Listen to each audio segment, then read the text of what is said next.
নমস্কার, কেমন আছেন সবাই? ঝাড়খণ্ড গৃহবধূ ব্লগে আপনাদের স্বাগত জানাই। আজকে আমি একটি জলখাবারের রেসিপি আপনাদের সাথে শেয়ার করব। সেটি এদিকে ঝাড়খণ্ডেরও প্রিয় খাবার হচ্ছে, আর রাজস্থানেরও। সেটি হলো দহি ভল্লে। তো এটি আমি কেমন করে বানাচ্ছি আর এটার মধ্যে কী কী আমি উপকরণ দিচ্ছি, সবটাই আমি আপনাদের সাথে শেয়ার করব।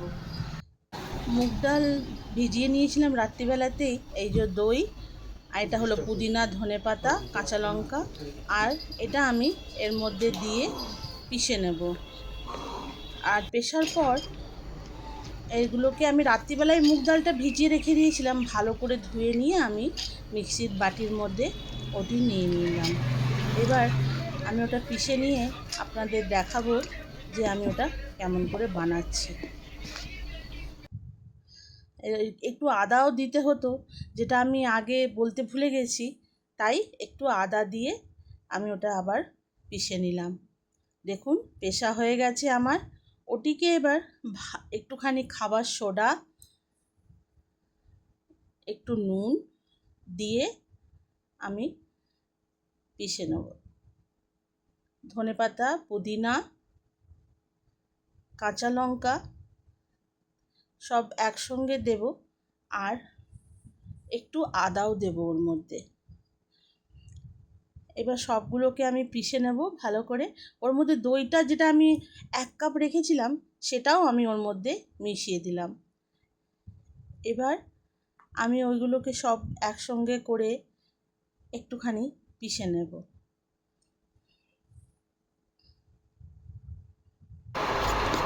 দেখুন আমি এই ব্যাটারটা একটু ভালো করে ফেটিয়ে নিচ্ছি, যাতে এটি খুব সুন্দরভাবে নরম হয়।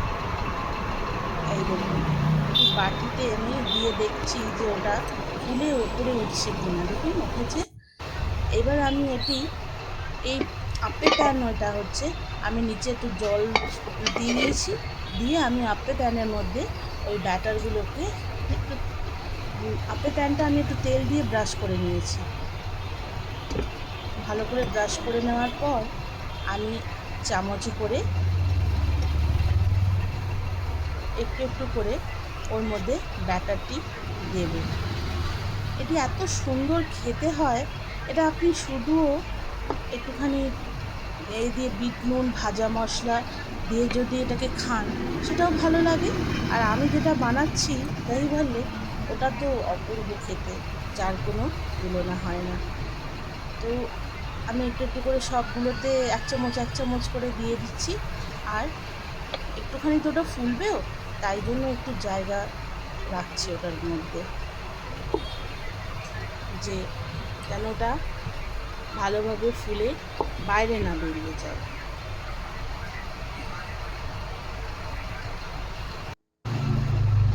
দেখুন সবগুলি দেওয়া হয়ে গেছে। এবার আমি টেম্পারেচারটা একটু কমিয়ে দেব। এতটা বেশি আঁচের মধ্যে করলে জলটা তাড়াতাড়ি শুকিয়ে যাবে, আর ওটি ভালো করে স্টিম হবে না। তাই জন্য আমি এটা একটু কমিয়ে দিলাম আঁচটা। এবার আমি এটাকে ঢাকা দিয়ে দিচ্ছি। এই দেখুন ওই ব্যাটারটি যেটা আমি বানিয়েছিলাম সব জিনিস দিয়ে, ওইটা আমি একটা বড় পাত্রের মধ্যে ঢেলে নিলাম, আর সাথে একটুখানি জলও দিয়ে দিলাম। ওটা একটু পাতলা পাতলাই হবে, যাতে ওটা আপনি বুঝতে পারেন সব বড়াগুলো যেন ডোবে। আর এটা হলো জিরে গুঁড়ো, লঙ্কা গুঁড়ো, চাট মশলা, একটু হালকা মিষ্টি, ওটাও আমি ওই ব্যাটারটির মধ্যে দিয়ে দেবো। আর ভালো করে ওটা গুলিয়ে নেব। এমনি এটা থেকে এত সুন্দর স্মেল আসছে, যেটা আপনারা তো হয়তো পাচ্ছেন না, কিন্তু দারুণ একটা স্মেল আসছে। পুদিনার, ধনেপাতার একটা সুন্দর স্মেল আসছে। এই দেখুন এইবার আমি এই যে এটা বানিয়েছিলাম, এগুলো দেখুন রেডি হয়ে গেছে। আমি সব একটা একটা করে বার করে নিচ্ছি। এত সুন্দর দেখতে হয়েছে, ছোট ছোট বলের মতো, দারুণ লাগছে এটি দেখতে। দেখুন কত নরম হয়েছে, একদম তুলতুলে। বললাম না, শুধুও এটা খাওয়া যাবে, অদ্ভুত সুন্দর লাগে। এবার আমি এই বড়াগুলোকে একটু সুষুম জলে ভিজিয়ে রেখেছিলাম, আর সেগুলোকে আমি ওই যে ঘোলটা বানিয়েছি তার মধ্যে দিয়ে দেবো। হালকা নুনও দিয়ে দেবো আমি সাথে। আর এটা হলো চিলি ফ্লেক্স, এটা আমি ওপর থেকে একটু ছড়িয়ে দিলাম। দিয়ে আমি এটি রেডি করে নিয়েছি। দেখুন কি সুন্দর হয়েছে আমার দহি ভাল্লে। বাড়িতে বানিয়ে একবার খেয়ে দেখবেন কেমন হয়েছে।